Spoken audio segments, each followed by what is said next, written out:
তারপরে থাকবে সেস্টেট। তাহলে আমি যদি একটু ডায়াগ্রামেটিক্যালি বোঝাই তাহলে কি পাবো না 14 লাইনস পোয়েমের মধ্যে প্রথম যেটা পাবো সেটা হচ্ছে অক্টেভ, শেষে পাবো সেস্টেট। এটা আমরা কি পাচ্ছি অক্টেভ, মানে এর মধ্যে কটা লাইন থাকবে না এর মধ্যে থাকবে 8 লাইনস, ক্লিয়ার। আর শেষে যেটা পাচ্ছি সেটাকে আমরা বলছি সেস্টেট, এটার মধ্যে থাকবে 6 লাইনস। তাহলে এটা গেল পেট্রাক অ্যান্ড সনেট, ক্লিয়ার। এবারে রাইম স্কিম কি আছে না এর রাইম স্কিম যেটা আছে এবিবিএ এবিবিএ, এবং সেস্টেটের ক্ষেত্রে লাইনটা হচ্ছে সিডি ইডি সিই অথবা সিডি সিডি সিডি। অর্থাৎ এইগুলো কোথা থেকে পাচ্ছি, এগুলো যদি আমরা লাইনগুলোকে ভাঙি, এই যে 8টা লাইন 1 2 3 4 5 6 7 8, এই যে 8টা লাইন ভাঙলাম এর যে মিটার রিদম এটা থেকে আমরা করি রাইম। তো এখানে যে আমরা রাইমটা পাচ্ছি সেটা কি পাচ্ছি ভালো করে মাথায় রাখতে হবে এবিবিএ এবিবিএ এবিবিএ। আবার এটা হচ্ছে অক্টেভে, অক্টেভে কি পাচ্ছি এবিবিএ, আবার কি পাচ্ছি এবিবিএ।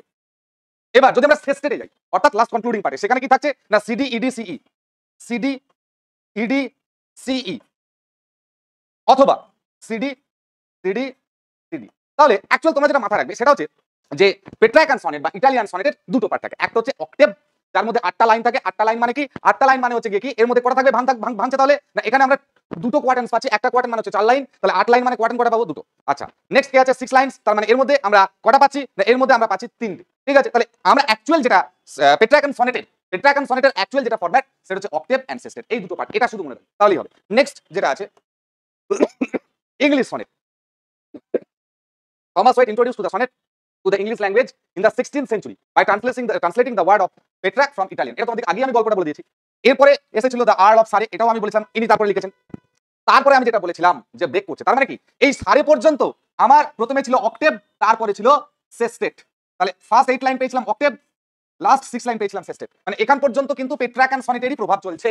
তারপরে যখন শেক্সপিয়ার সনেট লিখতে শুরু করলেন 14 লাইনসের কবিতা লিখছেন, তিনি কি করছেন তিনি এটাকে ব্রেক করছেন। কিভাবে ব্রেক করছেন না এনার মধ্যে থাকছে কোয়াট্রেন, শেষে থাকছে কি কাপলেট। তাহলে সেটা কি না প্রথম যে 4টে লাইন নিয়ে আমরা পাচ্ছি সেখানে থাকছে ফার্স্ট কোয়ার্টেন, সেকেন্ড কোয়ার্টেন এন্ড থার্ড কোয়ার্টেন, অর্থাৎ 3 4 12 লাইন, এবং লাস্ট যে দুটো লাইন থাকছে সেটাকে আমরা বলছি কি না সেটাকে আমরা বলছি কাপলেট। তাহলে এটাকে যদি আমি একটু ভেঙে দেখাই তাহলে কি পাবো, আমি ছোট করে দেখাচ্ছি। দেখো আমার আছে 14 লাইন পোয়েমস, ঠিক আছে, এটা একটা কোয়ার্টেন, এটা একটা কোয়ার্টেন, এটা একটা কোয়ার্টেন, টোটাল 3টে কোয়ার্টেন পেলাম, আর শেষে কি থাকছে না একটা কাপলেট থাকছে। এবার 1 কোয়ার্টেন মানে ফার্স্ট কোয়ার্টেন, তার মানে কটা line into 4 line, next second quatrain into 4 lines, next third quatrain into 4 lines, তাহলে কটা পেলাম টোটাল এখানে 12 লাইনস, মানে 12টা লাইন পেয়ে গেলাম। এবার শেষে যেটা থাকছে মানে এই যে কোয়ার্টেন গুলোকে আমরা পেলাম, শেষে যেটা পাচ্ছি এটাকে আমরা বলছি কাপলেট।